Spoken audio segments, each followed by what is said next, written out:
Hey there, Ben Kissel here for Last Podcast Network. I want to tell you about my show, Abe Lincoln's Top Hat. For more than 9 years, Marcus and I have strived to present you with the most accurate and honest political podcast out there. In these turbulent times, it's our intention to unite the country with impassioned debate that reaches out to the rational Americans who find their voices more muffled every day.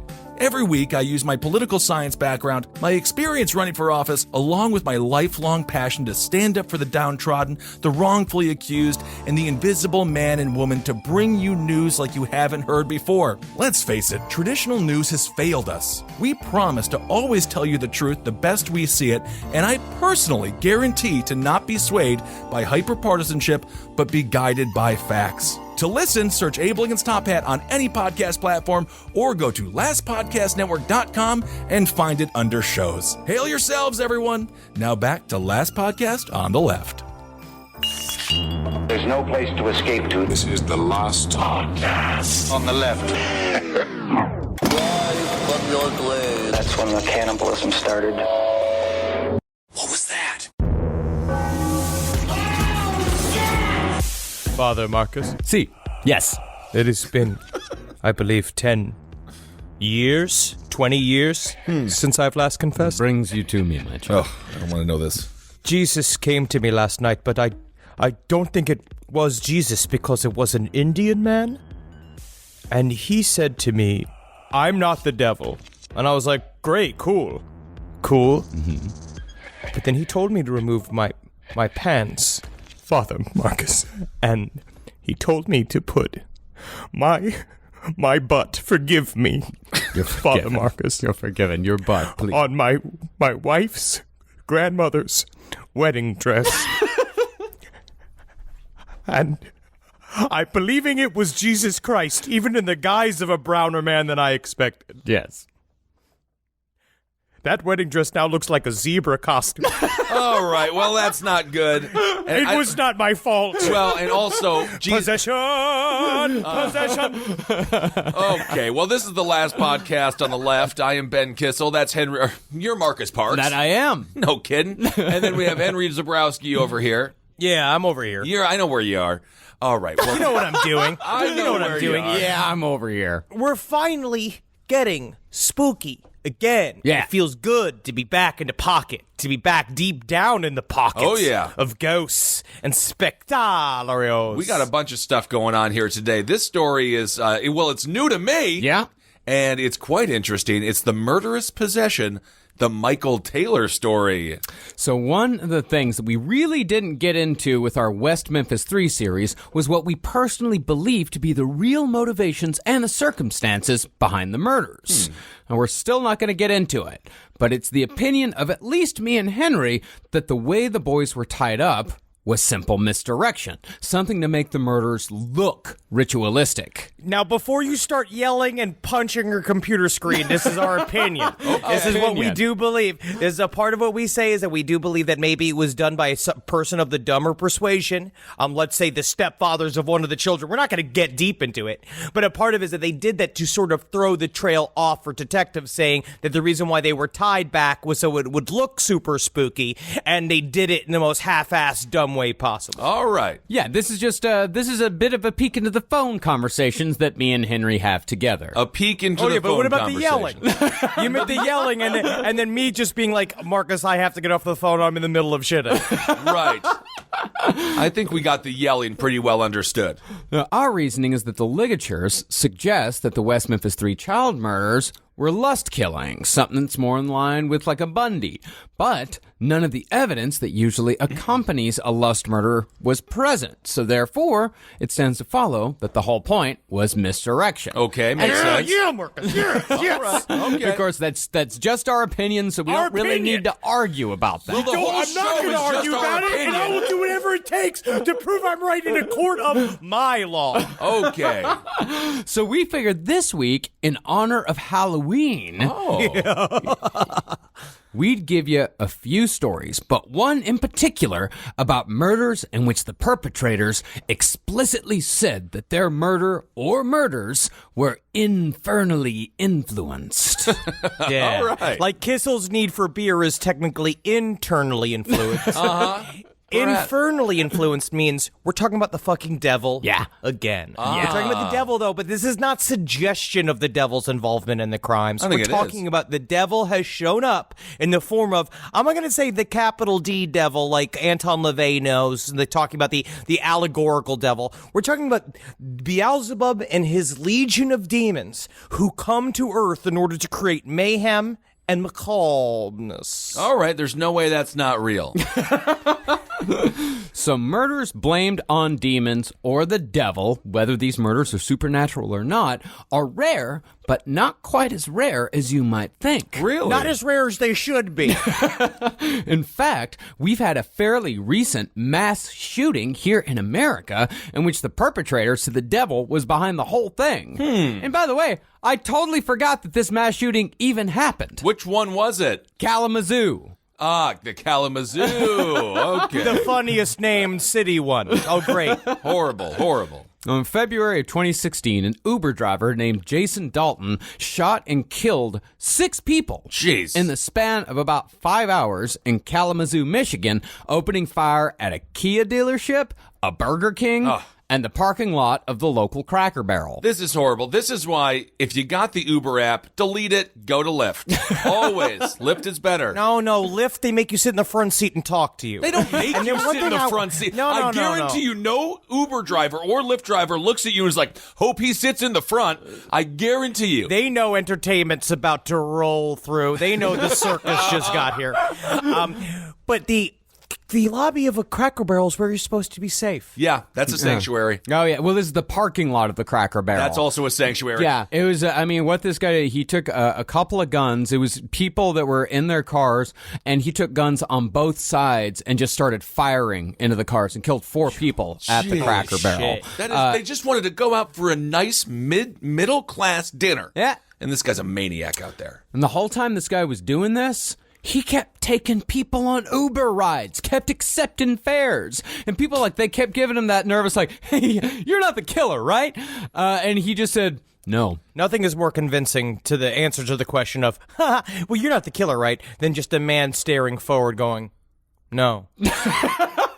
No, I'm not. Like Baby Driver or Ryan Gosling in Drive. Yeah. Was he, now, how well did he do when it comes to, because I remember this story now, I don't think he really was driving too well. Is that correct? There was one person that said he was driving erratically, and they jumped out of the car because he was driving so erratically. But after that, he did the murder at the Kia dealership, and then kept taking fares, and all of those people had no complaints. 5 stars. See? 5 stars. 5 stars. With a tip. 5 stars. And with a tip option, you can give him $2 extra just to help him get to his next murder point faster. But you got to keep that hustle flowing. So after Dalton was caught, he claimed that on the day of his spree, the Uber app on his phone had become something different altogether. Ooh. He said in place of the button that said accept fare, there was now a pentagram. Oh, fuck yes. And every time Dalton pressed the accept button, the devil took over and forced him to kill. God, it's so crazy. So crazy. And by the end of that night, Dalton had fired 30 shots in 3 locations.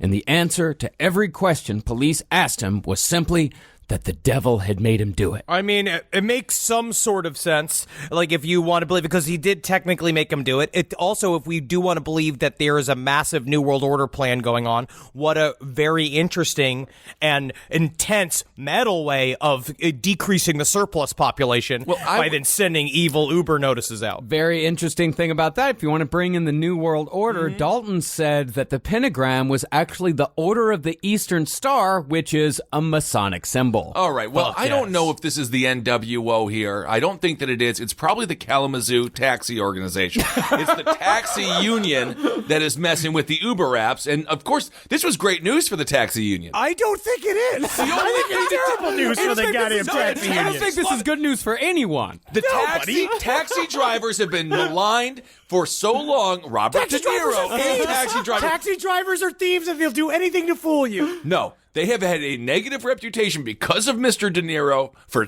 thrice decades. and they deserve a little bit of respect. Very interesting hills that you want to die on. So, year before Dalton's murder spree, some idiot in South Carolina who legally changed his name from John Lawson to Pazuzu Algarad. Fuck yeah, dude, got to, man. So that's, that was Pazuzu. How do you spell that exactly, sir?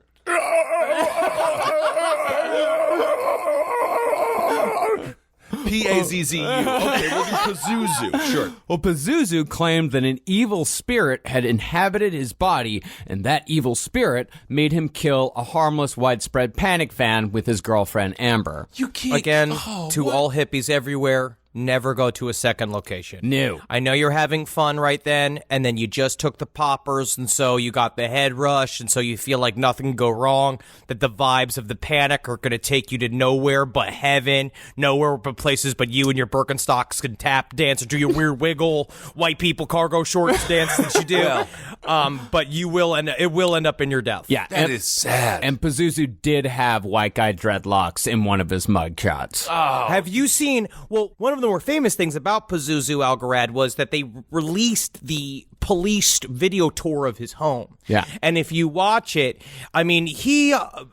whether it is fantasy or not that he believed that he had been occupied by a demon, he definitely went to live the lifestyle. Yeah. And I kind of appreciate it almost, where it's like he wore all these weird satanic warnings all over the walls, a lot of swastikas, a lot of juggalo material, which is really not the juggalo's fault. No, we can't malign the juggalo here. Absolutely not. We're big Juggalo supporters here at Last Podcast on the Left. You do you over there. That's what I always say. Yeah, and Pazuzu, I mean, he took it really far. Like, he filed his own teeth into points, he forked his own tongue, he covered his face in a bunch of nonsensical ballpoint pen tattoos, and pretty much, I mean, it looked like the type of shit that your buddies draw on your face when you pass out. Well, no, now he's becoming a fucking SoundCloud rapper. That's what's happening now. That's what's happening with the new generation. I heard that. Always tired. Well, one neighbor testified to Pazuzu's quote-unquote possession, saying that they knew there was something wrong after they saw Pazuzu sacrificing rabbits in his backyard. What about when he was coloring himself like he's a drunken Pollock? That was a part of it. Okay. Yeah. No, he was expressing himself. What about when he's filing his teeth down? I will say, when someone starts filing their teeth down in front of you, a horrible thing to do on a plane, by the way. Yes, you think it's bad when very someone inappropriate. just... Very inappropriate. Just because of the sounds. Oh. Can you imagine that? I honestly, though, at the same time, if that's what you want to do that. I'm all about being fucking. Sure. If you want to look as evil as possible, but you don't have to.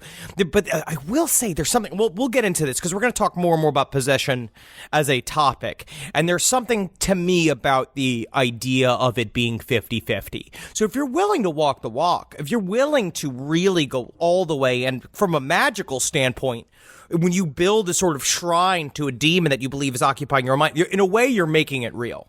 In a way, you are making it real, but there are, certain people who invite it in and use it as an excuse in the case of Pazuzu, and other people where the answer is not quite so clear-cut, which we'll get to that guy later. Okay. Yeah, and another neighbor also said that she knew something was wrong with Pazuzu when she saw Pazuzu just take a big old shit on the floor of his own house. What do you mean? So we got a shark tooth guy here covered in ink taking dumps in his living room. Yeah, take a big old dump right on the hardwood floor. Somewhere a producer at TLC got a spine tingle right down his back and was just like, we've got to go immediately. I found a perfect subject.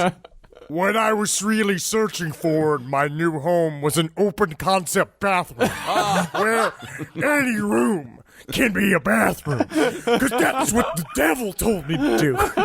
Any room can be a bathroom if you really want it. But these stories aren't just limited to America. In 2013, a 25-year-old in Cumbria, England, named John Jenkin, stripped naked and split open the skulls of both his mother and his sister with an axe. Fuck yeah, shit. Holy fuck. Don't fuck yeah that. It's not fuck yeah. It's not nice, but I mean, It's not fuck yeah. We have to expressing break myself. you of the habit of saying fuck yeah when people get murdered. I'm trying to in my daily life. I have to stop. Why doesn't the devil ever just help someone at Wendy's become a manager? Like, it seems like the devil is a little bit, he's not really working in people's favor here. When we talk about there are many types of possession. There is beneficiary possessions as well. If you look at PKD and his experience with Valis in Beyond the Occult by Colin Wilson, they describe that as a beneficiary possession because it told them about his son's illness.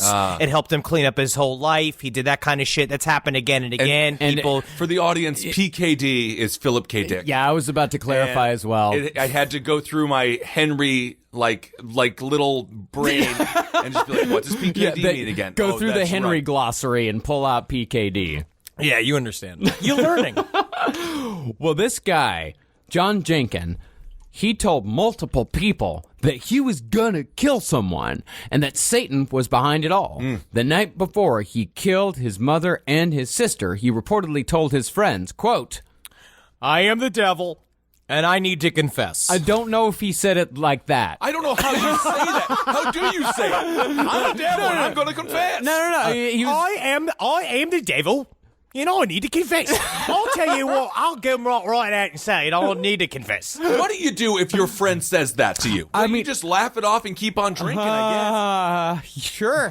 Right. Cool. It's almost as scary as your friend being like, I think I'm going to become an Uber driver. No, it's the type of friends, we know these people. It's like, they become a butcher's apprentice. And then all of a sudden they're a woodsman apprentice. Yeah. And then all of a sudden they're working at an adult jungle gym because that happens in Brooklyn. And then all of a sudden they're the devil and they need to confess. All right. Well, perhaps the most tragic of all of these was the case of Andrea Yates. In 2001, Yates drowned her 5 children in the bathtub of her Houston home and claimed that Satan was to blame. This was a huge story. Gigantic story, yeah. She said that Satan had taken control of her soul, and since Satan was the dominating influence in her life, her children would naturally be infected. And she believed that if she didn't do something drastic, her children would grow up to be serial killers and streetwalkers. Oh my goodness. And since she nor anyone else would ever be able to get rid of Satan, in her mind, the only choice was to kill the children, which would do the double duty of saving them from a life of sin and misery and earning Andrea herself a devil-killing execution all in one fell swoop. Oh my. It's not you. It's me. That's what this is all about. It comes all the way back to that. Andrea Yates, we're going to have to do a deeper dive on eventually because that story is very, very compelling. But there's something about that, too, because it's the missionary aspect of it that happens in a lot of these cases, especially because we'll bring it up again and again. Possession is a really interesting way to make yourself feel very important because we were talking last night, Jackie and I at Halloween Horror Nights, we were talking about gang stalking. And we're talking about how scary gang stalking is, but in the end, it's like such an egotistical way to go insane because it's about dozens of people came together just to fuck with you. Right. You know what I mean? Where it's something like this, too, where possession brings all the eyeballs back on mommy when mommy's been taking care of these kids for so long, and then she believes something inside of her is turning them into demons, but they gotta go, not her. And by the way, we are being gang stalked by all the CCTV cameras everywhere. We're getting Kiki Patikis around there, and they film when we go to the bathroom. We know what's happening out there. We're being watched. Now, these cases, they really aren't all that hard to explain. I mean, Yates and Dalton are obviously mentally ill. Jenkins was mentally ill, plus he'd been abusing alcohol, acid, and weed, and Pazuzu was a schizophrenic with a terrible upbringing who wouldn't take his meds. Can we say it was mostly the acid? I don't think it was the BLs that really drove him over to become the devil. BLs can be a bad idea. Yeah, BLs can definitely drive you to be the devil. I'm playing Red Dead Redemption right now. You're fucking and I gotta crazy. say, all the BLs do is make you be able to camp out when it's cold. That's you. It's also nice to that it's a video game. But it's not true. Oh no, it's not like anyone who drinks BLs has never committed a heinous act. But my father used to go, and I imagine my father did a solid baker's dozen of BLs a night, and then he'd come home and become an amateur interior designer and move the furniture around my house in a way that scared my family. Acid, I probably would have made my father scarier, but it's intermittent. Yeah. Yeah, I half think an hour on, half an hour off. your dad was taking some shots of whiskey. I'm not saying whiskey won't do it. Yeah, whiskey will also do it, but don't sit there and act like BL's Bud Lights for the uninitiated if you bring out your bin glossary. Okay, the Bud Light, the only thing that will happen is you'll end up at a Buffalo Wild Wings having a great time watching a college team that's Division II that you didn't even know you wanted to root for until you sit down and then you're supporting the Wyoming Cowboys all of a sudden. Back to demons. Well, the case in which we'll be spending the majority of our time on today is not quite as simple as all the ones that we just talked about. Because today, we'll be spending our time telling the story of Michael Taylor. Now, remember, possession has been a part of the human experience for a really long time. Back to just the Oracle days, when the idea that we would take on a possessed state. That was a part of the idea of speaking in tongues, talking to a form of spirit guides. So it's an ancient part of our existence, which is very interesting, and I don't know why. And we'll go into further too when we get into exorcism about how their pairing of possession and exorcism also became the first forms of psychotherapy, which is it's very interesting to see go all the way back. The idea that at first they were equating everything to devils being in our bodies, and eventually they grew to saying, "Oh, these are mental illnesses," and now we're coming all the way back around to saying, "Yes, they are devils. They are here, and they must be exorcised." The only good side effect of all of that was the orgasms.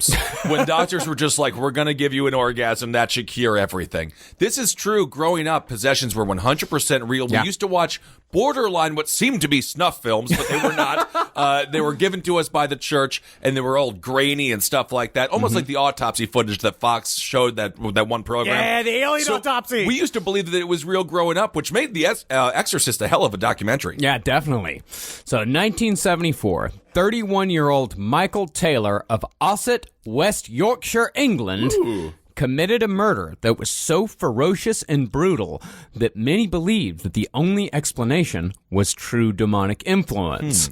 But that was mostly because Michael Taylor had just returned home from his own exorcism. God. And then the Curb Your Enthusiasm music comes in.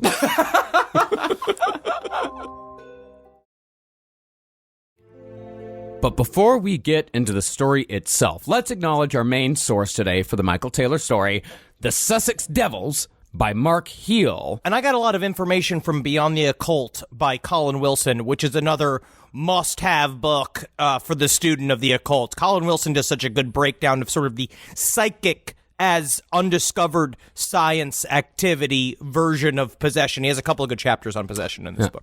Now, there are a ton of different versions of this story online and in various books, but it seems like Heel's version is the most consistent and reliable. Plus, dude used to play support for Gary Newman. Oh. So that's who we're going to go with today. Okay. He was the one to do bump of the bump. Really?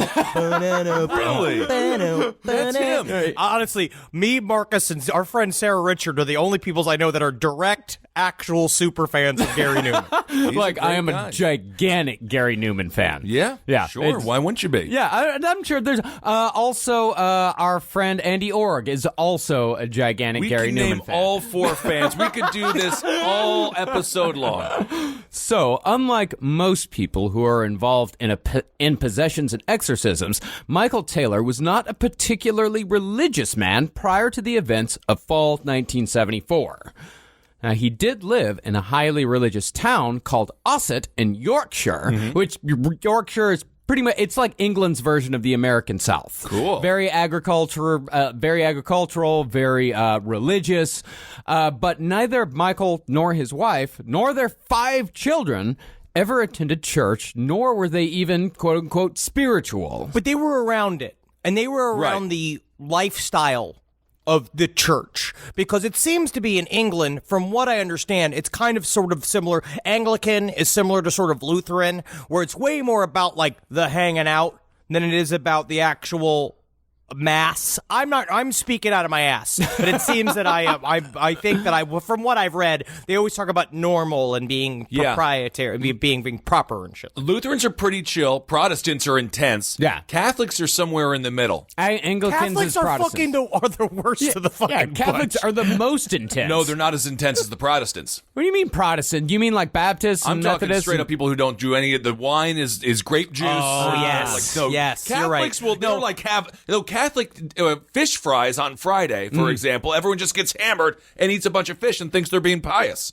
Catholic is a romantic / terrifying version of Christianity, because you really are. It's the consummation of the flesh. It's him up there with the Magdalene shrouded in fucking like her gossamer webs. Jesus screaming as his side is pierced, and you have a man fumbling nervous because you're just the sweetest, precious little redheaded boy he's seen all day. Oh my goodness! It's a whole experience. I will say, great if you want to go to a mass. The Stations of the Cross Mass is actually pretty fun. It's horrifying. Yeah. So it's a good story. Well, Michael Taylor was actually said to be the very definition of mild-mannered. Pretty much just like boring, quiet British dad and a loving marriage, raising 5 kids and a little poodle.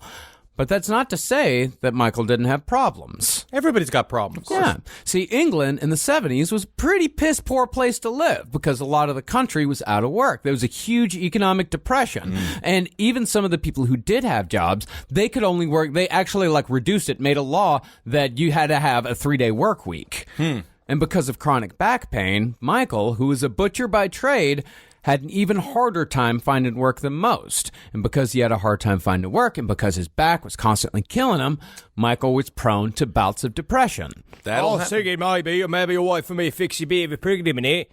Is that all right, my wife? I want you to hold up this pig side. I'm going to lay in my back. Right here on the couch. And I'll tack it upwards. I'll take it upwards with my cleave. I take it. Oh, I'm getting blood all over my. Oh, I'm getting blood over me all over the couch. Oh yeah, you don't want to be a butcher from the bottom there. No, that's not good. But that back pain really does cause depression. Shawn Michaels, that's why he had to retire. Back pain, and he said he lost his smile. Yeah. That was sad. He did. He said he lost his smile. God, I just have this horrifying vision of Shawn Michaels with the mouth like from the Twilight Zone movie, where it's just flesh colored with no lips. Honestly. And it's him like searching for his smile in a bunch of bushes. The ladies would still love him. By the way, Roman Reigns has leukemia. It came back, so we're thinking about you, Roman. Thinking about you, Roman. Okay. Well, Michael Taylor's depression was noticed by a neighbor named Barbara Wardman, and Wardman figured that Of course it was. You know Barbara Wardman. She knows everybody in that entire block. She knows when they're breathing. I couldn't help but have listened to every single thing your family's ever said through your very paper-thin walls. And I'm going to tell you exactly what you need, and it's the power of Christ. Yep, that's what she said. She said they need a good old-fashioned helping of Jesus H. Christ, and that'd pick them right up out of the doldrums. But she also knew that the Taylors found church to be a little uncomfortable, what with all the rituals and such. Because the Anglican Church, it's an offshoot. I mean, it was a kind of a split from the Catholic Church, so they do have somewhat of the pomp and circumstance, just not as much. Okay. They don't have confession and all that. They like cake. Ooh. But Barbara had what she thought was a clever little back door to satisfying spirituality. Oh, yikes. That sounds Catholic to me. Anyway, that's a little inside joke There always there. is. There always is a little loophole. There's a way to get that spirituality in there in a different way. Well, Barbara had just begun to attend a small Christian fellowship group that was meeting in homes around Ossett, and she figured that this was just the thing to lift Michael Taylor out of his depression. Okay. Now, this group did not have an official name, but had Michael Taylor not done what he eventually did, it is possible that this group could have blossomed into a full-grown cult by the end of the decade. Really? This is why if you're a potential cult leader, and I do believe this, it's why they start small and you do the frog and the water bit where you slowly turn up the temperature. You can't have somebody in there who's spotlight hungry from the very beginning because they'll ruin the whole build. Right, absolutely not. Well, the reason why this could have turned into a full-grown cult was because it was led by a magnetic 21-year-old blonde named Marie Robinson, who supposedly had the healing touch and was gaining followers of all ages at an alarming rate. Now, Lady cult leaders, they are out there, man. what do you think are the main differences between a female cult leader and a male cult leader? It doesn't seem like they have the same sort of final conclusion or final solution for an end. Absolutely not. See, that's the thing. What a lot of people don't realize is that female cult leaders, like female serial killers, are much more successful than their male counterparts, Scientology being the obvious exception. But the reason why the ladies take it to the next level is the reason why female serial killers don't get caught. It's all under the radar, and it's much more subtle. Okay. And because of this, female-led cults have a much better chance of ending in vast riches rather than wide-scale death. That's what you They want. become goop. They learn how to flip it into a website, a lifestyle website. Like NXIVM was kind of the same way. Without NXIVM would not have reached the amount of time it existed without the women that were in charge of that group. But I think the fall was because of Rainier himself. The man Again, on it's top. always the fucking dudes because we have no impulse control.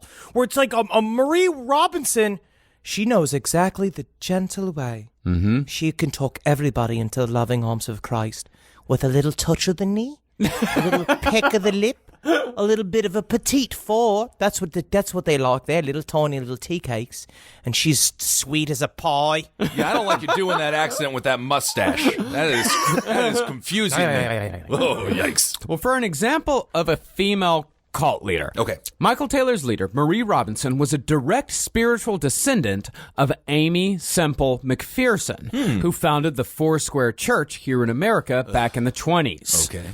Foursquare services are highly theatrical and participatory. Checking in. Yep. Focusing on speaking in tongues and faith healing. It's pretty much an offshoot of the Pentecostal church, but with one important distinction.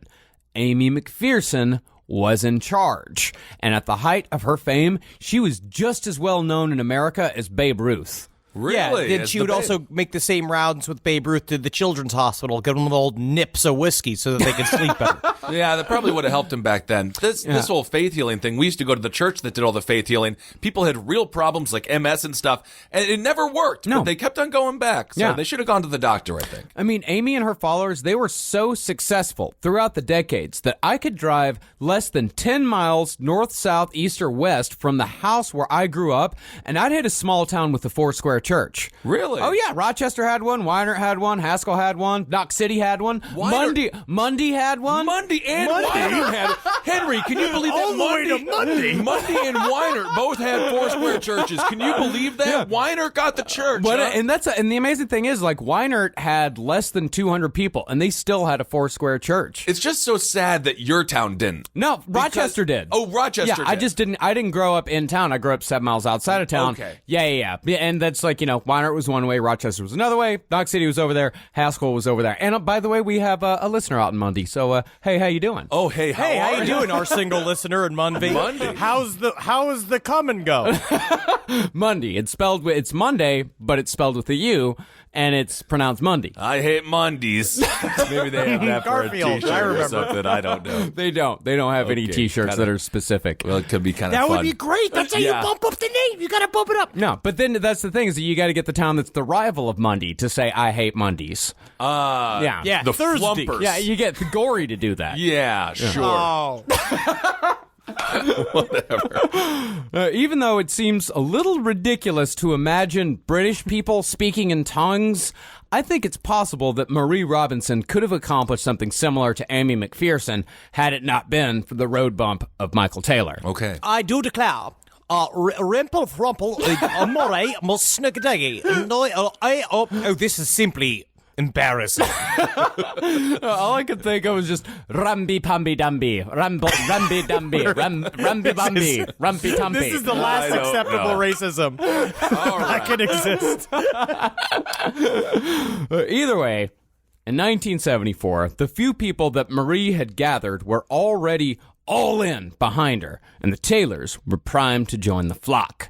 See, unlike the stuffy Anglican church that the Taylors had already rejected, this group, they all smiled and they laughed and they talked throughout their meetings. You know, they practiced the kind of Christianity that makes you feel good. It's cool church. It's cool church, yeah. And especially when, because actually... I hate fucking cool church. I hate it so much. For a prime example of that, what's her name? Marie Anderson. She regularly described herself as just another Jesus freak. Oh, yeah. Listen But I to can DC see how talk. it gets people in. You Yeah, go sure. through it's stuffy. Michael's an older man. He's looking for a new lease on life. He's kind of half the dude that he remembered himself being because of the pain he's constantly in.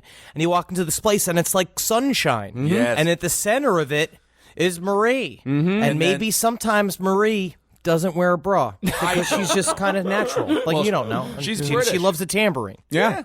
That's the thing. And then kids growing up, when they can rebel by going to cool church, but then they're still going to church. So their parents are still happy. And that's the thing, man, is that by the end of Michael and Christine's first visit, Michael was already speaking in tongues with the best of them. Oh. One visit.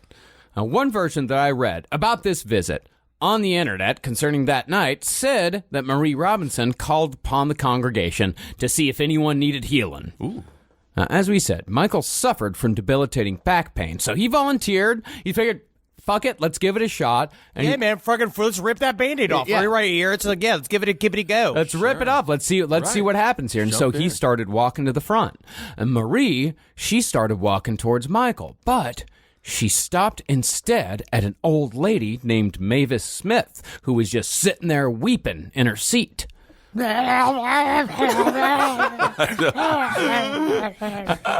Just picture her eating crumb cakes and stuff. That's not appropriate. So Marie stopped, knelt, and started speaking in tongues at Mavis because that was part of her healing rituals.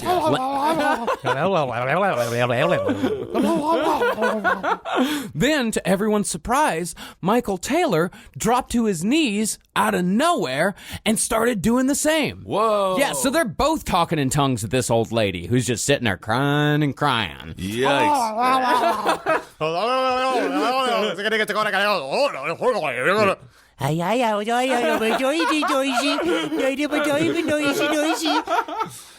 Man, that sounds fun. And even though not a goddamn thing was done about Michael's back pain, by the time he and his wife left at the end of the night, they had become total converts. And pretty soon, they were hosting the fellowship meetings in their own home. I'm sure their children were so happy when they came back. Totally different. Absolutely. Because you know when your parents get new friends? It's like my mom's in the middle. She found a new spiritual group, and they always come around, and it's always just this. Because my mom will find a new spiritual group, and then when they come in, they're always just like, it's so wonderful. Your energy is exactly as I imagined it. And then they like touch my face, they touch my elbows, and you're like, great. All right, so this next year we'll get the new group, but it'll be the same thing. Be like, you are just a fountain of light. Yeah, I don't think they've met you. But honestly, though, you have been maligning your parents for a long time. We got to meet them at the wedding. Wonderful. Delightful people. Wonderful. Yeah, and that's how it always is. No, they were your great. father had I love my light, parents. your They did a father really had good energy. job. He really had energy. Your father was great. He told me a great story about his hat blowing off in the middle of the winter. And He that's told you what- the hat story? He told me the hat story. I got the hat story, too. Yeah, that's why he moved away from New York. You never told us the father's hat story. Because it's his story. Okay. But I actually wanted to ask you a serious question, Kissel. So you came from the same environment. Yeah. When people were speaking in tongues, like we've joked about this in the past, but like when you're watching a whole room of people snap into it, how... Like, do you really want to like join in? Is it a thing you watch it where you see it go? All these people pop off, and you're like, I want to be a part of this energy. For some reason, I always had in my head, people love to lean in, and they wanted to be part of the congregation. So we're talking, our church was about 200, 250 people, a pretty healthy size for the small town that I grew up in. So you could see people just slowly fall and roll in with it because you get all the positive reinforcement. I got kicked out of Sunday school because I wouldn't speak in tongues because, quite frankly, I wasn't good at improv. Yeah. And so it was always like really, it taught me a lot about the cult of personality and how much you can get people to do anything. It's the power of suggestibility. Power of suggestion. Yeah, I mean, I went to one. I will say this, watching my dad do it, with his, like, he's still kind of a German accent. It was just, I was like, Dad, He's just yelling in German. yeah, I was like, you're more rational than this, but they leaned in too. They still do it. Yeah, I mean, I went to a Foursquare service when I was in high school. Me and my buddy Josh went, and it freaked us out because it was a youth-centric service. They invited like all the kids to come. It was the middle of the summer, and and this old woman, the Foursquare priestess, she was laying her hands on people we'd known our entire lives, and just knew them as just regular people. All of a sudden, these kids, they're crying, they're shaking, they're flopping around on the fucking floor, and me and my buddy Josh just look at each other and go, "We need to leave now." Well, I always felt very reassured because when my friends would sleep over on Saturday, we'd go to church on Sunday, and they would all look at me like, "What the fuck?" And I'd be like, "This is what I've been saying."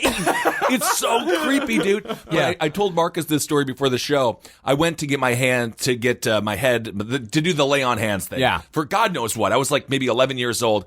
The pastor just pushed me over, and I fall down. The people catch you, and I open my eyes. Everyone else has their eyes closed, and they're shaking, and I'm looking right up this girl's skirt. I love this. What the hell is... So I immediately shut my eyes again. I was like, what is this? Because imagine her look down as you just going, hey, with like a thumbs up, you're like, it changes church for everyone. We did look at each other. I was just like, what? And she's like, well, I don't know. Like, The Catholic Church works on silence. Yes. Yeah. And kneeling. Yeah, and also the Baptist church that I went to, for the regular Baptist church, that also worked on mostly silence. I like and that. Silence and sleep. A lot of... But the Methodist church that we ended up going to when I was in high school was quite wonderful. Okay, but you could see how Michael Taylor, like, this was very intoxicating. Yeah. Right. Like, you walk into this thing, this is Sister Act 2. Yeah. You walk into that church, and all of a sudden you're like, you got zip in your step, and you got a new group of people, and Marie's looking better and better every week, and she's paying a lot more attention to you each week. Every minute you spend with her is like you're the only one she cares about. Yeah, because Marie, just like Amy McPherson, was pretty cute. Okay. I mean, she wasn't hot, but, she was cute. But unlike Amy, Marie had an element of danger that made her sexy as well. Uh-oh. See, one thing that's somewhat obvious to me about Marie Robinson is that spirituality and power over others turned her on. Oh my God, she is sitting on a full tea kettle up there, watching them fall down on their knees. She's just full of soup. Mm-hmm. Oh my goodness. But it wasn't the peace and love part of Christianity that made Marie hot. Marie liked to court the dark side. Ooh. And she was a big fan of attending exorcisms, which weren't quite as rare as you might think, considering how they were all in a highly religious town in a time of economic depression. Sure. Now, we're not talking Catholic exorcisms here. These were Protestant exorcisms, specifically Anglican, meaning they were done under the umbrella of the Church of England. Which normally a bound possessed person is in a bed, and then they leave scones at the other end of the bed so that the demon comes and because no English person can resist a scone. Oh, absolutely not. Now, if you're in the middle of an exorcism and it's time for tea, do you break? We're going to answer that question later. Great. However, Protestants don't like to call it exorcism. They prefer the word deliverance, as in deliver us from evil, because it kind of softens the blow of the whole operation, makes it a little less scary, a little less weird. Yeah. But the whole point is for that it is scary and it's fun. Just whatever. They don't understand packaging like we do. That's fine. From what I can tell, though, the only differences between the two is that Catholics use Latin and throw holy water from afar, while the Protestants prefer using English and prefer the laying of hands. And now, Cool Church actually uses super soakers, which is true. Kind of fun. When I ended up watching a bunch of Bob Larson exorcisms again, and his method is the man is screaming, being held, and then you just slap him on the forehead with the Bible. Yeah. Benny Hinn, they just beat up people. Yeah. It was horrible. Well, for those of you who don't know, the practice of hand-laying is exactly what it sounds like. A person with the healing touch will lay their hands on the afflicted, thereby channeling the spirit of Jesus Christ into the person in question, thereby healing them. And that is a basis in Scripture. Yeah. Because that's what Jesus Christ did.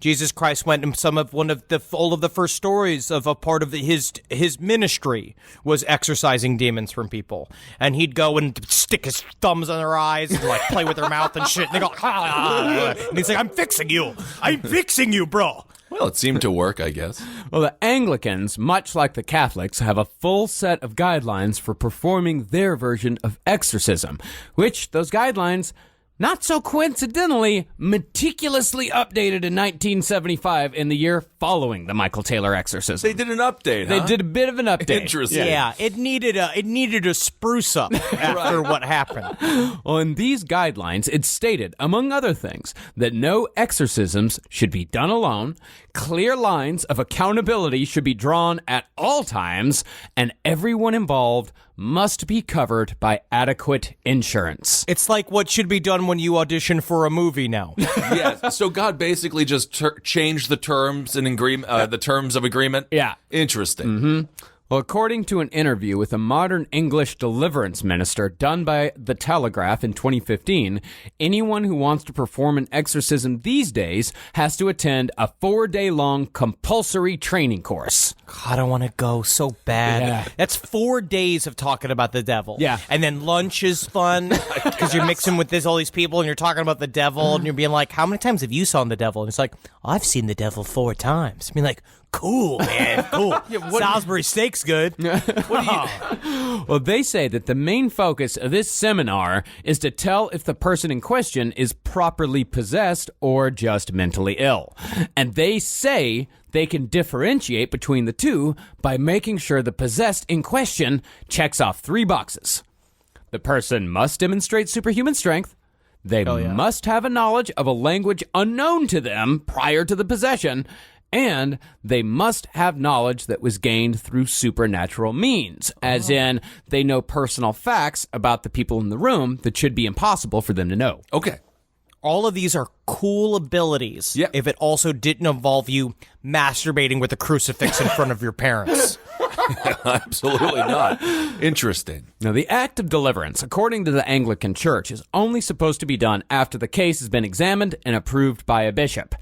But it seems like in Ossett, West Yorkshire in 1974, nobody was playing by the rules. Oh, my gosh. No, it was real fast and loose. Yeah. So they did it amateur styling. Okay. This was like an open mic of an exorcism. And I think a lot of it had to do with they think that Marie just felt she had the touch. She could do it, And yeah. Right. Yeah. So this is like when the UFC first began, and they're like, there's no weight classes. How do you win? Punch him in the balls. Punch him in the balls. Yeah, Punch him in the balls. yes. So that's the kind of phase that they're in right now. Pretty much, yeah. It's not too long before Michael Taylor fell off the deep end. The fellowship group attempted a non-sanctioned exorcism in Michael and Christine's home, led by Marie Robinson. I'd watch the pay-per-view. I would watch that. Oh, yes. The non-sanctioned. That sounds really cool. Yeah. So Mavis Smith, the same woman whom Michael had spoken in tongues towards on his first night, she'd fallen deeper into depression. So one night, as she told everyone in the group about the shit she was going through, Marie decided to perform an impromptu exorcism right there in the Taylor's living room. Whoa. Well, how about this? How about this for you? You want me to flip your wig here? We could do the exorcism right now. What? What did I just say? You're like, no shit! No shit! Oh, my We're gonna do the exorcism right fucking now. That's crazy. Oh shit! Yeah, just spring that on people like that. Needless to say, things did not work out well. Marie approached the old woman by yelling at her in tongues and laying her hands, and Mavis, she totally played her part. She was doing all the violent thrashing. She was growling, doing everything that was expected of her. But finally, though, they just call the whole thing off. They just called it off? They're just like, they're like, this isn't working. Let's call it a wash. And from what I can tell, Mavis Smith was pretty much just left to suffer while the fellowship group just moved on to something else. I've still got a dog demon in me. I'm still half a dog. Poor Mavis. Half a dog Mavis. Here we go. Listen, I know you still have a dog and you're very upset about it, but here's a $5 discount coupon to Macca's. Go get yourself a burger. That's actually very nice. See, later on, it was said in the inquest into the murder that the reason why this group was ultimately so dangerous was because they were neurotics feeding neuroses to other neurotics, making whatever underlying mental problems that these people might have had just that much worse. Yikes. However, what is interesting about exorcism is that had these people known what they were doing, or if they had any training whatsoever in the field of mental health, this might have actually helped. See, some people with mental disorders actually respond quite well to exorcisms done over weeks or months if they believe in it, just like people respond to psychotherapy in much the same way. Repeated It's an visits. interesting phenomenon, but that means it puts the onus onto therapists and shit like that, that if you have a really, really intense Christian or someone who's a religious who does believe they're being occupied by a demon, sometimes it really helps to just exorcise them and give them what they want. Sure. Yeah, I mean, all right. Yeah, the difference is that in psychotherapy, you talk to a licensed therapist once a week for about an hour, about your feelings, your thoughts, your emotions, while in exorcism, you scream and you gnash your teeth while a priest fucking yells at you. This guy that I talk to every now and again, he keeps on trying to, he's mining me. Mining? He's mining. He's asking questions. Yeah, it's I called said, a leave it therapist. alone. Yeah, it's called you paid to go see a therapist. Yeah, I know what That's he's what trying that to is. do. Yeah, But mining you for what?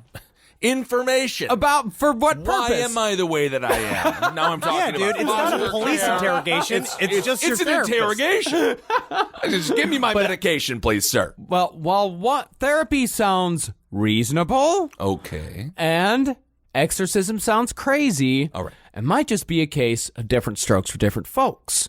One paper published in Psychology Today actually argued that if a person truly believes that they are possessed, and we're talking about the person who is possessed believes they're possessed. We're not saying that the people on the like parents believing that their children are possessed by a gay demon. We're not talking about that type of situation. We're talking Those about are the fun demons. Yeah, honestly, that would be really nice to just have that happen to me once in my life. It would be nice to be possessed by a gay demon. But that's okay. Well, we're talking about people who truly believe that they themselves are possessed by demons. This paper suggested that there might not be anything wrong with using their belief system as an aid for treatment, essentially using exorcism as a placebo. Interesting. But Marie Robinson was not a trained professional.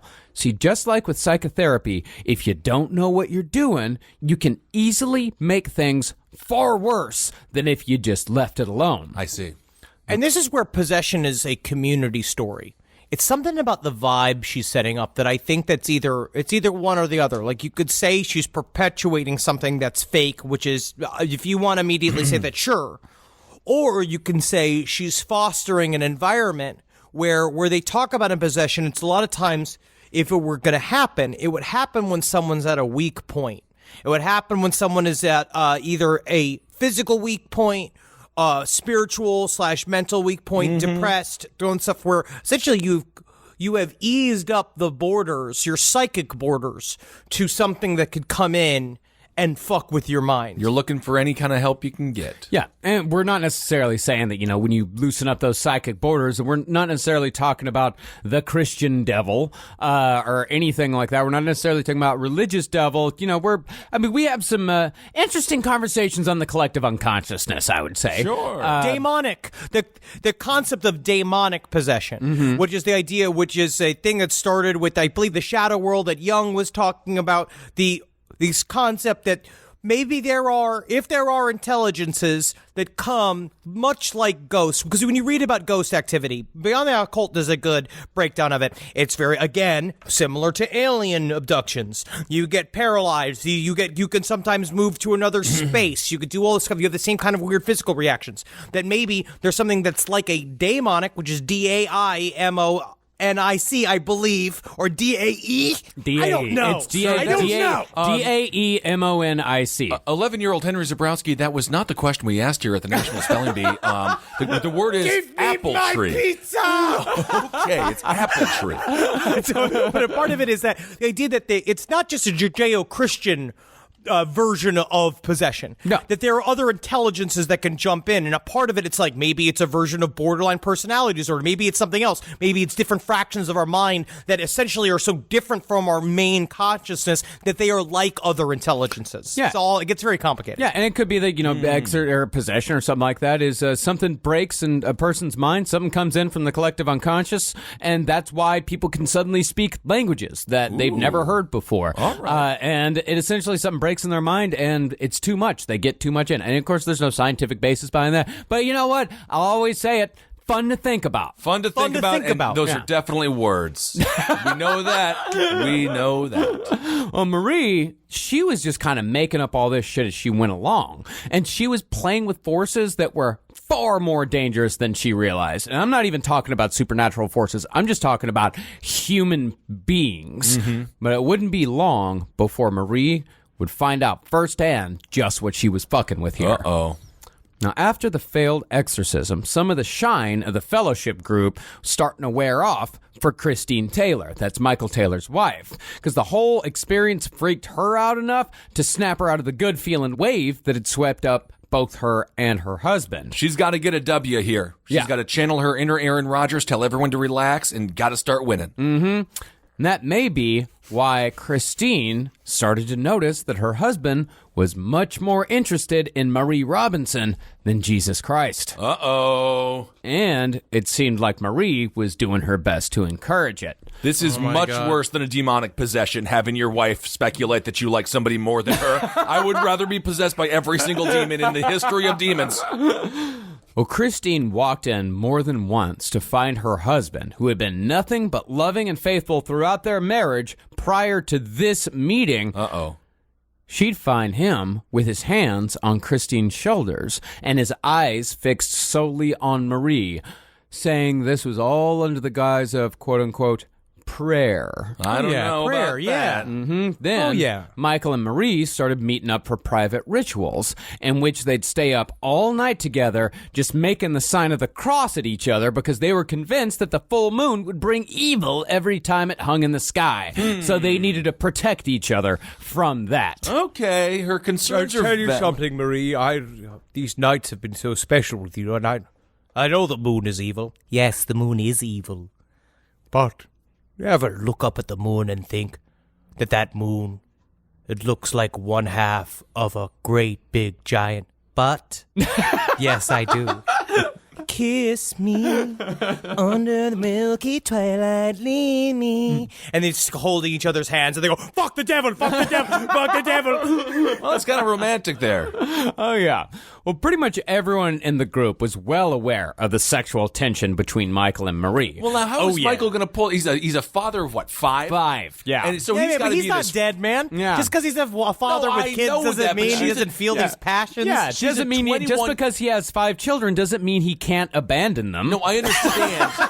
I understand that. But this is a 21-year-old aspiring cult leader. This guy's got to be, what, in his 40s at No, this he's point? 31. 31 He's years not that old. much older than her. All right. Was he... I mean, I don't... He I think was she one might be of- a little out of his league. He looks like he kind of looked like Major Briggs from Yeah. Twin Peaks. Sure. He was one of those 31-year-old guys that looks like he's 45. Right. Yeah. Well, that'll do it. You mean Totally cool bald. guy? Cool guy. Yeah, cool guy. Well, yeah, pretty much everyone in the group was well aware of the sexual tension between Michael and Marie, but Michael, he just kind of brushed it off. He'd often say to the group in front of his wife that he loved Marie with a Christian love, a love that could hurt no one. Ugh, that means you have sex while someone splashes just buckets of blood like your Carrie on top of you. I could just see a priest doing that with the altar boy again. Being like, this is a Christian love. Yeah. It's disgusting. Meanwhile, Michael was withdrawing from his family completely. He was acting irritable, he was lashing out at tiny shit,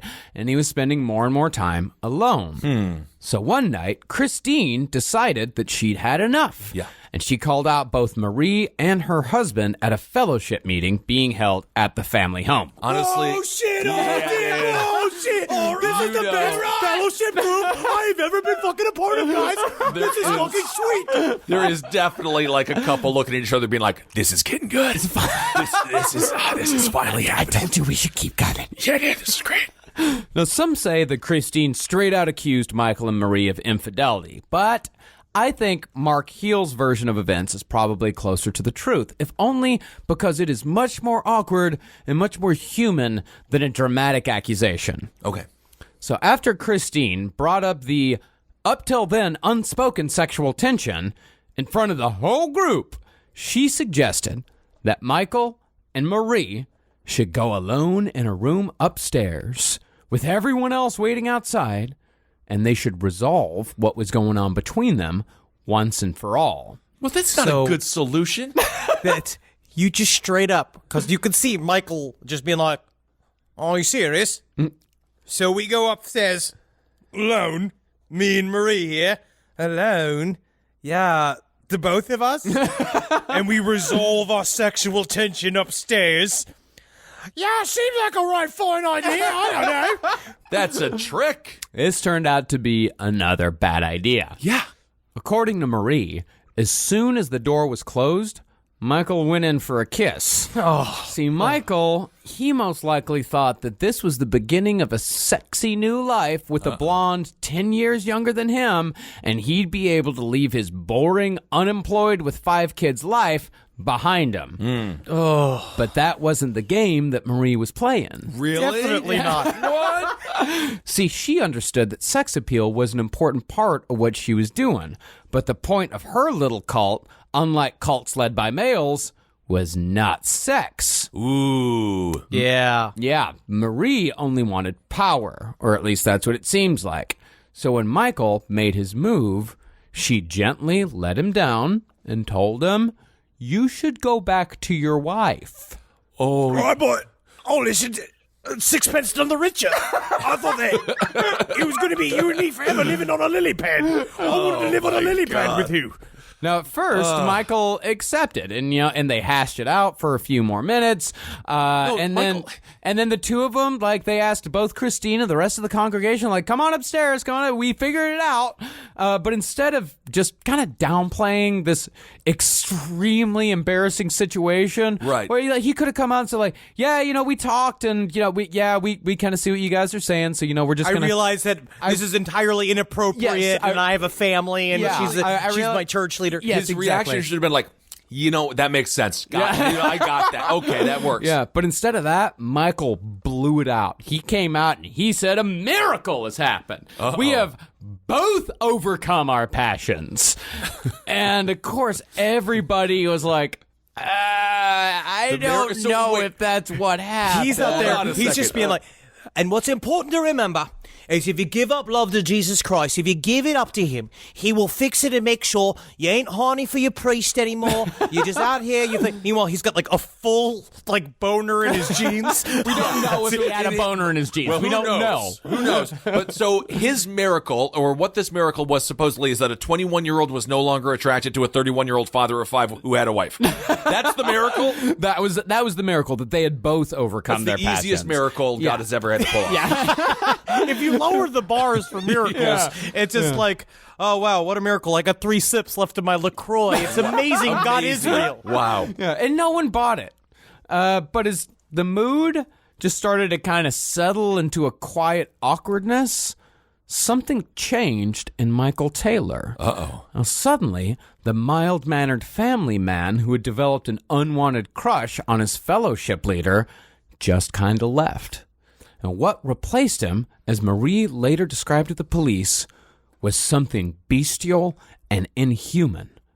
Upon seeing the sudden change in Michael's eyes, Marie fell back on her old standby and just started screaming at him in tongues. But to her surprise, Michael did the same.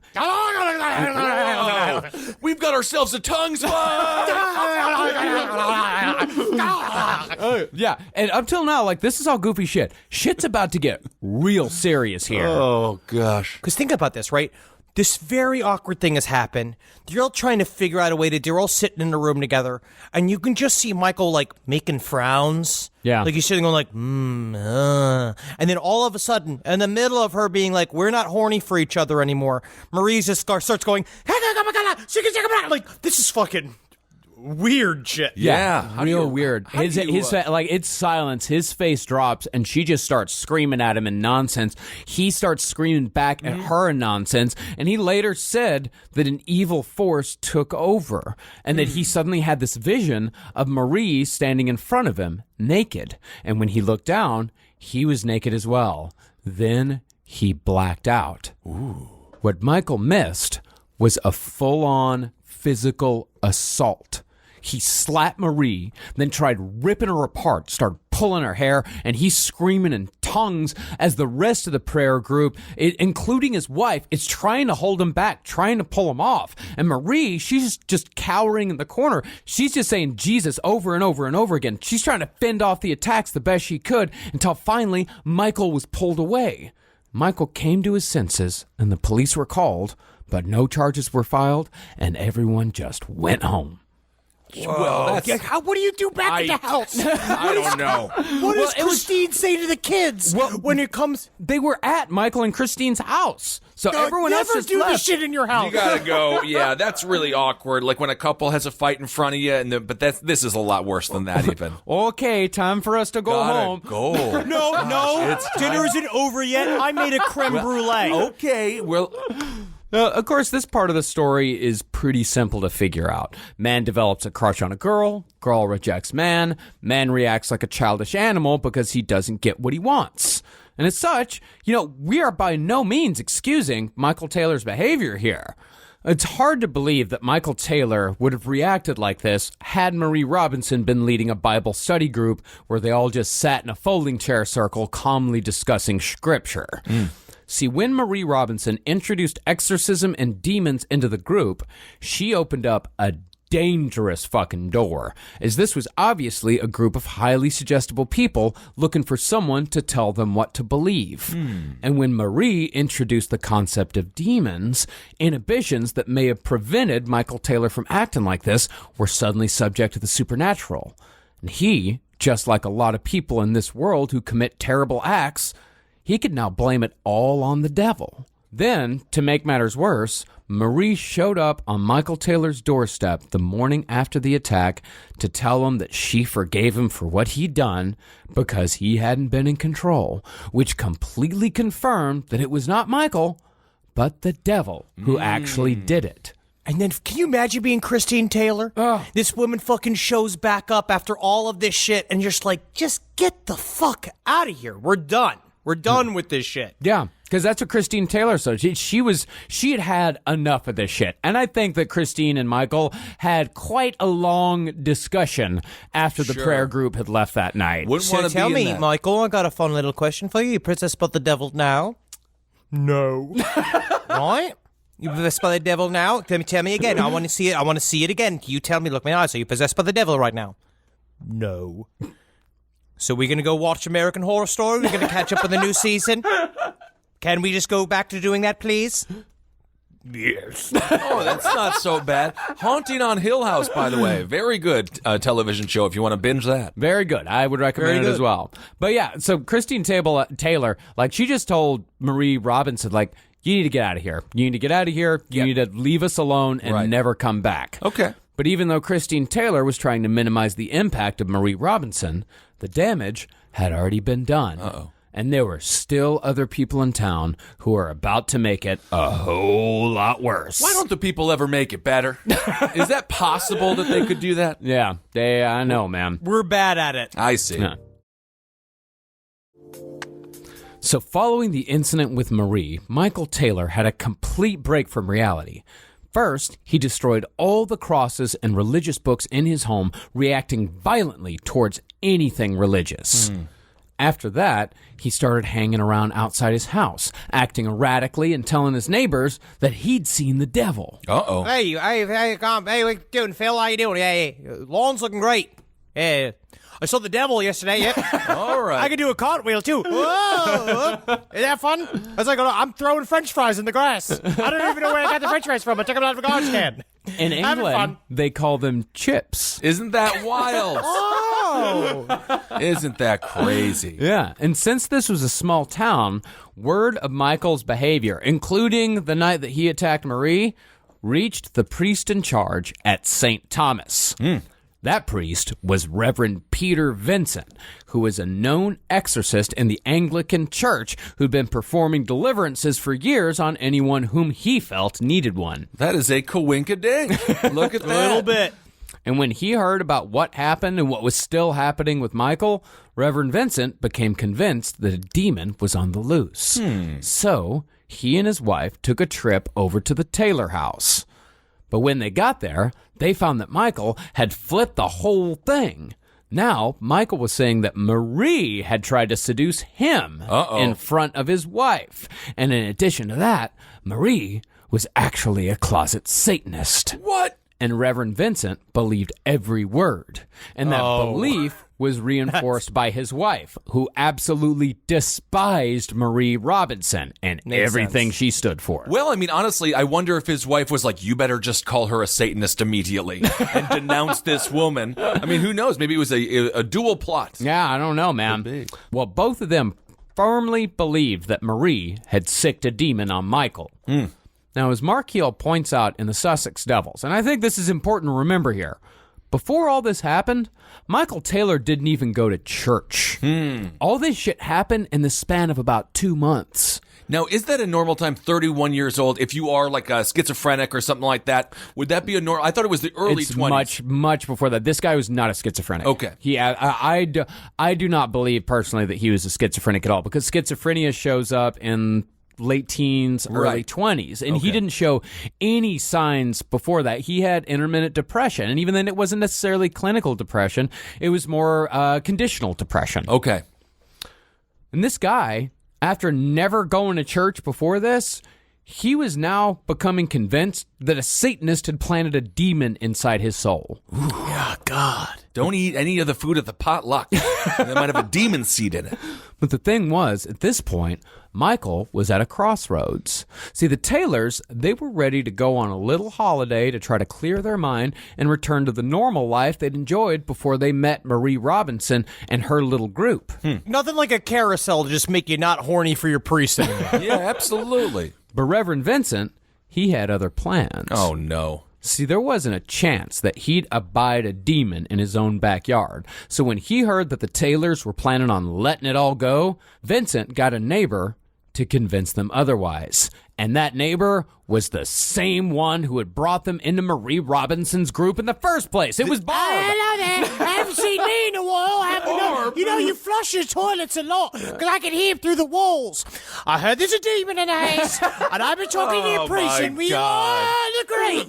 You need to get your ass into an exorcism. What about Barb? I mean, come on. What about Barb? What about Barb? So rather than just letting them get back to their lives, Barbara Wardman convinced Michael and Christine Taylor to go visit Reverend Vincent at St. Thomas's Church on October 5th, 1974, without really telling him what they had planned. Uh-oh. We're making spaghetti and meatballs?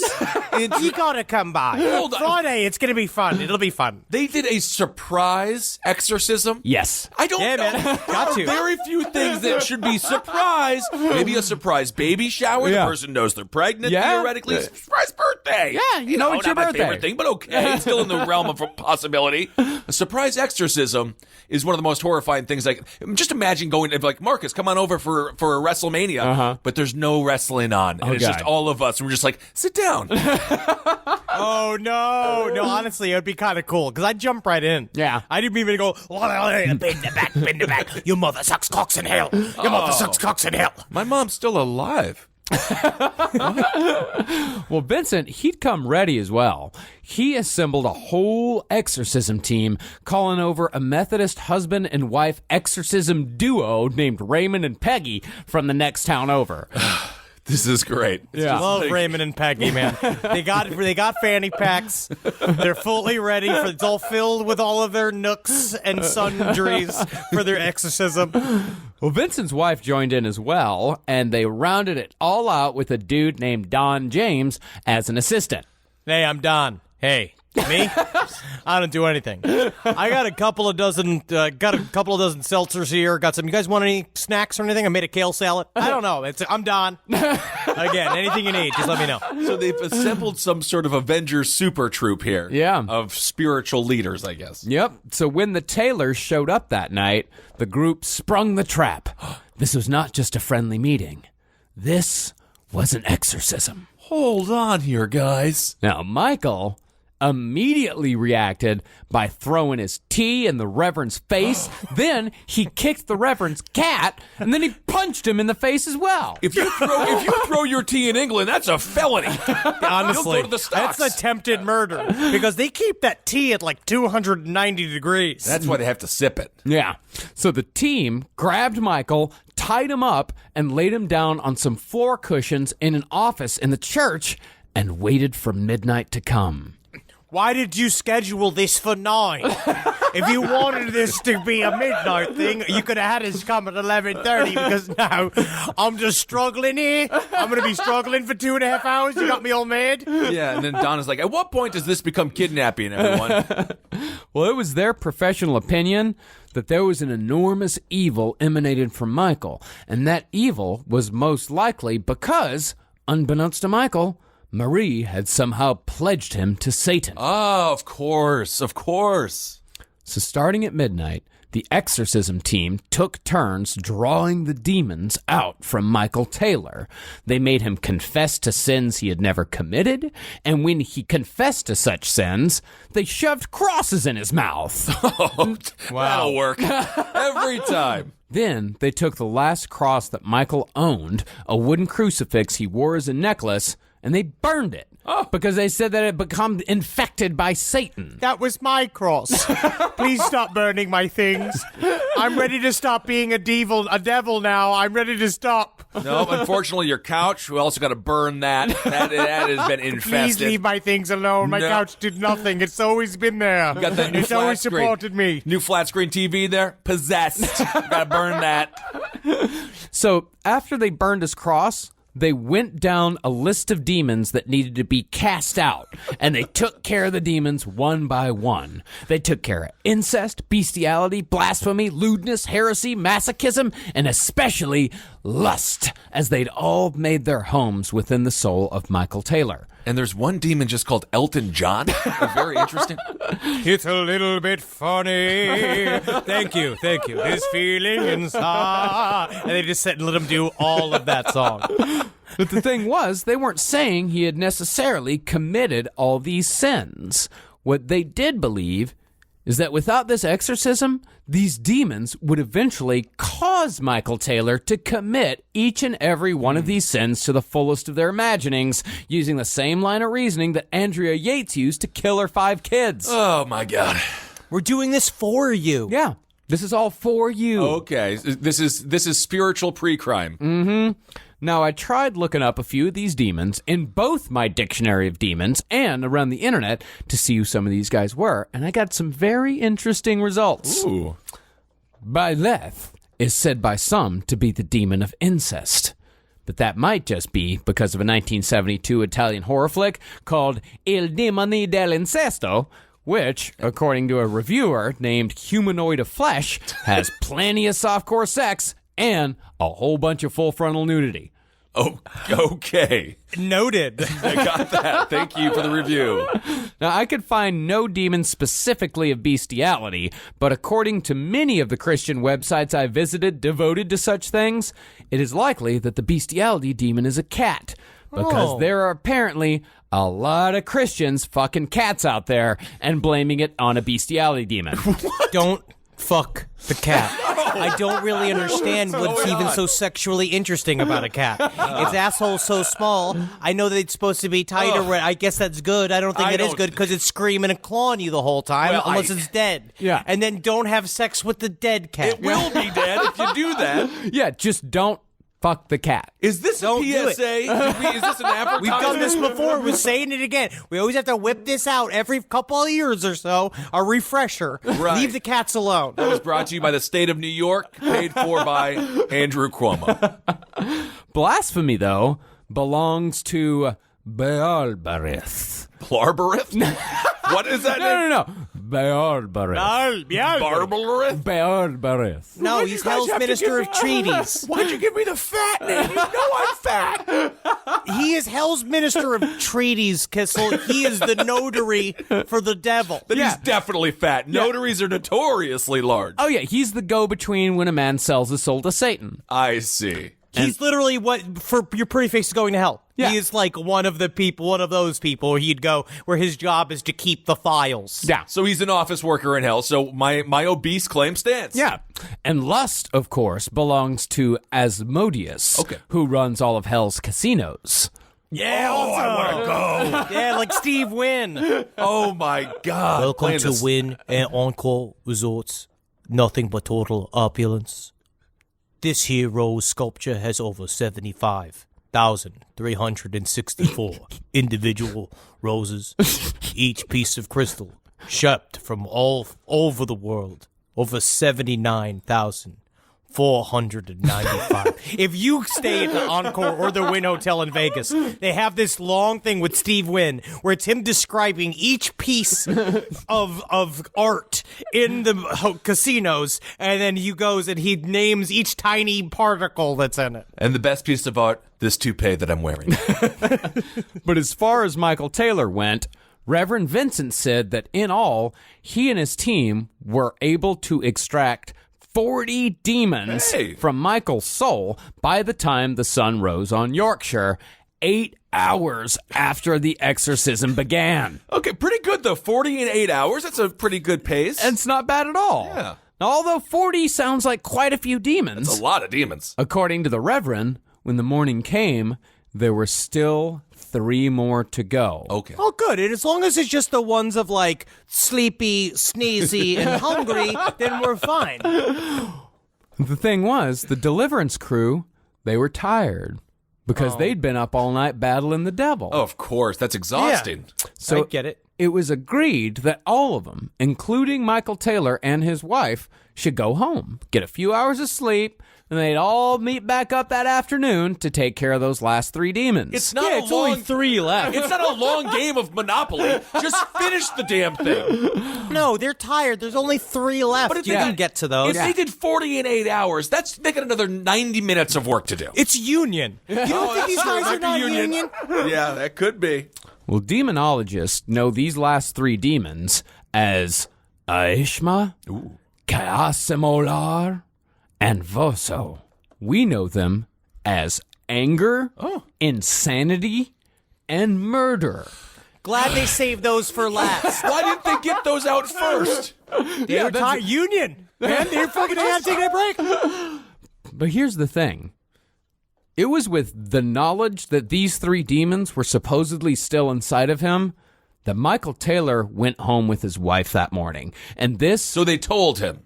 Yes. Yeah, they told him. Oh, brilliant told idea. him. Great idea. Now, there was actually one of them that tried to prevent this from happening. Margaret Smith, she claimed to have received word from the Lord that the spirit of murder was going to break loose that very morning, and she tried making that known before Michael left, but no one listened. No one, that is, except for perhaps Michael Taylor.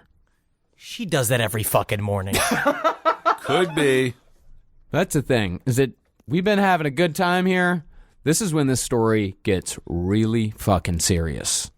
So since Michael and Christine were absolutely shattered from a night of exorcism, Christine mercifully asked a family friend to take their 5 kids to stay with their grandparents while she and Michael rested for the day. Okay. Great. Now, we don't know exactly how events transpired between the time the children left and the time that Michael was next seen 2 hours later, because Michael claims that he remembers none of it. Okay. What we can piece together is this. When the two were finally alone, something came over Michael Taylor, just like it had when he attacked Marie Robinson 13 days before. At some point in those 2 hours, Michael stripped naked and attacked his wife Christine. But this time, there was no one to hold him back. He first reached into her mouth and ripped out her tongue, Then, as she lay on the ground, choking to death on her own blood, Michael Taylor gouged out her eyes and ripped her face to shreds with his bare hands, flinging strips of flesh around the room as they came free from her skull.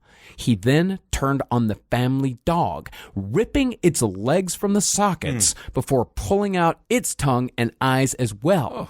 He then wandered outside, still naked, covered in the blood of his wife and his dog. There's something about the tension before this moment that I feel like is that's what scares me. Obviously, again, we have been very goofy, and it does feel very goofy. It feels like everybody's play acting. But that feeling again of, wow, Michael emerges from his room nude.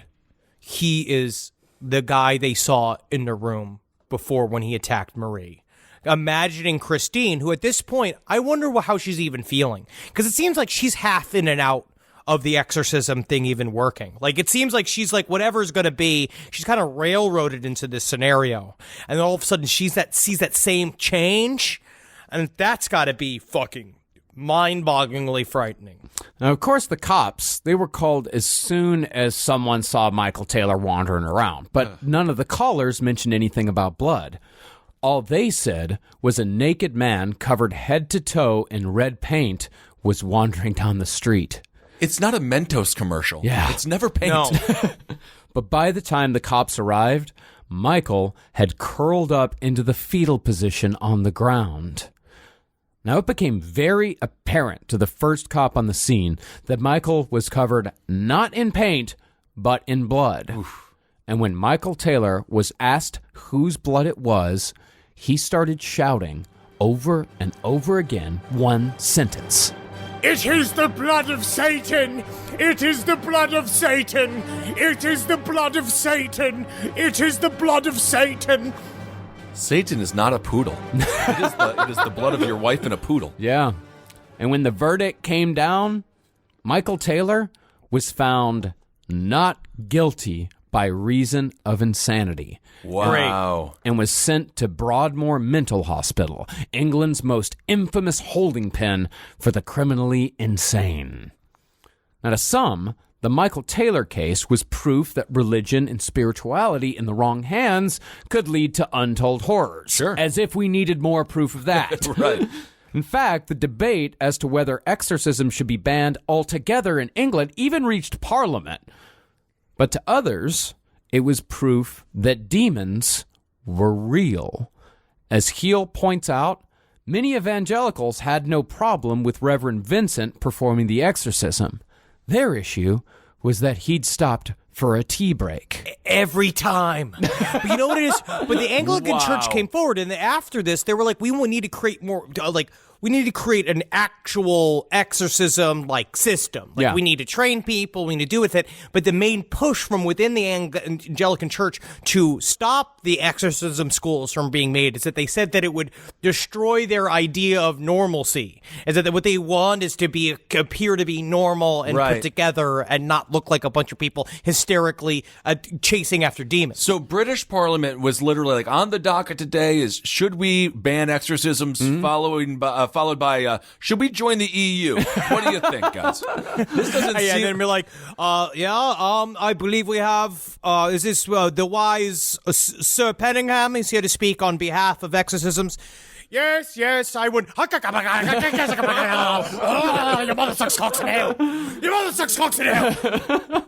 The thing was, oh my God, nobody on the periphery received any real comeuppance for their roles in Christina Taylor's death. Marie Robinson, she just kind of faded into obscurity, and she was never really seen in the public eye again after the trial. Okay. And unlike the case of Annalise Michael, in which a young girl's parents and 2 priests were charged with criminally negligent homicide following her starvation death during her exorcism, Reverend Vincent was actually promoted after all of this. Failing upwards. Yeah, he went from priest in charge to vicar. Wow, great. Yeah. So he had to. So it was the tea breaks that did it. It was leaving the last 3 worse demons inside the man's body, and then not saying, Do you think? Oh, it's the demon of your laundry's still wet, even though it's been in the dryer for 55 minutes. Yeah, You know what so I mean? do you think it really was the power of suggestion? If they Yes. weren't, do you think so? I think so completely. But I mean, think here's- it's an interesting combo. Yeah, I mean, here's the funny thing the Reverend Vincent said. I mean, not necessarily funny, but he said something to that same effect, or at least questioned it. Reverend Vincent, he lived with himself using the same tactic that most of these guys do. Just throwing up his hands, saying, it's all part of God's plan. Oh, of course. Yeah, he was quoted as saying that he was quite convinced that God will bring good out of this in his own way. He then added, quote, If the psychiatrist said this crime would not have been committed but for the exorcism, that seems a rather strange thing to say. That's the most normal thing that's been said so far. Yes. Yeah, he just shoved it off. He's just yeah, like, that's God will make some good of it. It's Things weird happen. that he would say the exorcism is, Strange. a part of this. It's so weird. Seems like And it was that's the thing. Was like, only. when I heard that he had literally gouged out the eyeballs of his wife and stripped the skin from her face with his fingernails instead of even a knife and then literally ripped the skin from her face, the first thing I thought was strange. Very weird. Very strange indeed. Perhaps tellingly, though, the Michael Taylor case was the last recorded Anglican exorcism in England. And as far as Michael Taylor's punishment went, he was back on the street in 4 years. Oh, yeah, that's all he needed, man. He just needed a breather. All right? He had a lot of shit going on. He Right. just needed to cool his heels, do some reading, work out, do the La Machina Yes. in the yard. Do we know if he ever got the 3 out of him? Yeah, I guess. Did he do something where he's like, oh, they're out of me now? No, I mean, he didn't say for sure. Okay, just I can feel like he sneeze 8 sits in the- times in the mirror and like he look sits in left or group something. therapy and they ask him that's like, do you feel that the demons have expressed from your body? And he's just like, hold on a minute. All right. There goes one. All right. It's strange. It's funny, right? Having fun. Well, Michael Taylor did 2 years in Broadmoor and another 2 in a secure facility in Bradford before being set loose to blend back into society. The reason why he was let loose is because Michael's doctors believed that Michael had hyperventilated during his exorcism, which caused a temporary break with reality. That, combined with what they called hysterical pseudopsychosis, temporarily induced by his exorcisers, created within Michael something that may as well have been a fucking demon for all the damage it caused. Sir saying it's a demon. All right, I guess it is a demon after all. Now, as far as what Michael's been up to since, he has pretty much spent the last 40 or so years trying to kill himself. Tried everything from wrist cutting to bridge jumping. I think he's got 4 suicide attempts on his record. He was last in the news in 2005 for indecently touching a teenage girl. But after that, who knows? I mean, he may have finally succeeded at suicide in the last 13 years, or he may have died of natural causes. But chances are, Michael Taylor is still alive somewhere in England, praying that his demons will never return. I tell you what, now instead of killing my wife, I'm just killing it at the gym. You should see me flip that tire.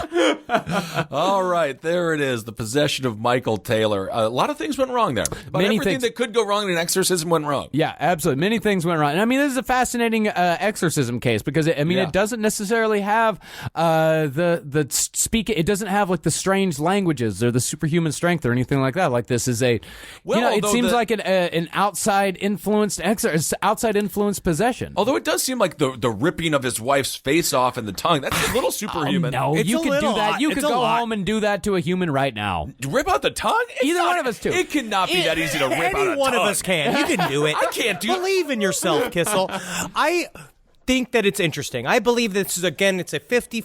I mean, this is all opinions. Yeah. Every single time we talk about this kind of shit, I think that the idea of the man-made and the psychic mixed with the spiritual, in a way, all collide together to make it real. That a part of it is the you have to choose the behavior in order to make it real. I think that's a part of what, instead of it being these sort of anthropomorphized, like, things with entities with personalities that exist inside of you, it's a chicken and the egg thing where those creatures, the idea of a demon, the idea of a negative entity, are there because of the actions of humankind, and the constant feedback loop is what sort of makes them real. Stuff like this makes them real because, in a way, you have named the demons, you've given them the thing, now they have fucking a body count attached to them. That's given them spiritual fucking magic juju. That's correct. Indeed, they are powerful entities. Be very careful with this stuff. This is all because the power of suggestion is very, very real. Yeah, it's not just. I mean, it's just. And be careful with other humans, just with manipulation, with how you treat other people, because the human mind is a fragile thing, and if you're fucking with the human mind and fucking with other people's emotions and their spirituality and their religion, very dangerous things can happen. Yep, and if you're gonna leave a demon in, leave the ice cream demon in, because everyone loves to have ice cream for all the meals a day. I find it very interesting because we like this shit. We like this type of drama. We talked about a little bit of this when we were doing our discussions. It's kind of like methamphetamine. Is that when you get into meth, you add instant drama to your life. There's something about being boring, the idea of joining in all this kind of group activity, too, between the church and how everybody came together for the exorcism and, like, all these people paying attention to you. It's like it was feeding into all of this shit. Just get into football, European football if you're in the UK, and then you can just be a fan about that.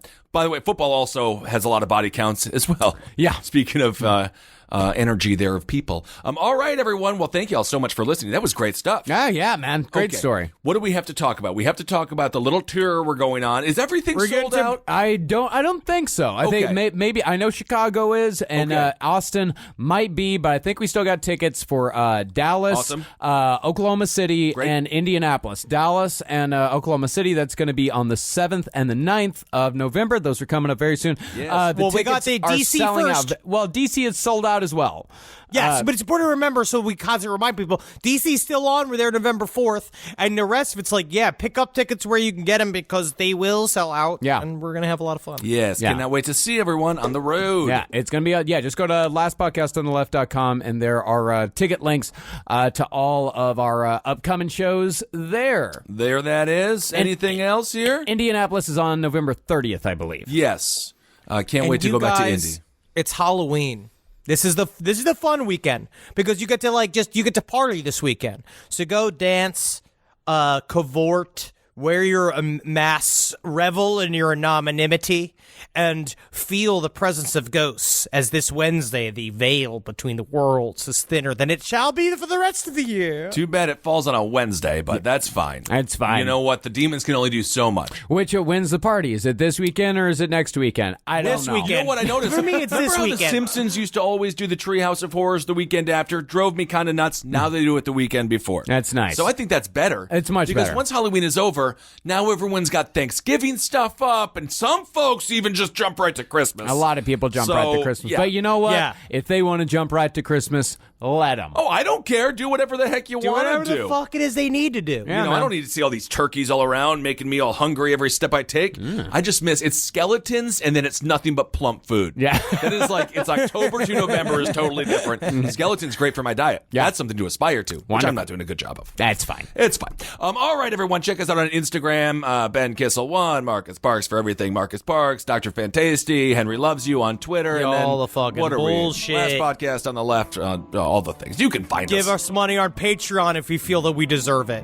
Yes. Well, thank you all so much for doing that. We're working hard to give you as much fucking bullshit as we can sling at you motherfucks. Okay, well, So- I don't know why you're aggressively yelling at You them. fucking you asked fans for money of in there. ours. You asked. I don't know what. Don't yell at the people who help pay our rent. It was a I like strange strategy to request money and then call them fucks. I felt like I was on the L train, which is good. Hail Satan. Yeah, and for our Patreon this week, we have a great interview with the guy who wrote the book Automating Humanity, Joe Toscano. So check out that interview. Henry and I always love to do those, and we try to do one every week. Yeah. All right, everyone, hail yourselves. Hail Satan. Hail Geen, patreon.com/lastpodcast on the left. Ooh, magustalations. Hail me with your dollar bills, please. And thank you to everyone who gives already. Of course. And happy Halloween! Oh my gosh. Happy Halloween!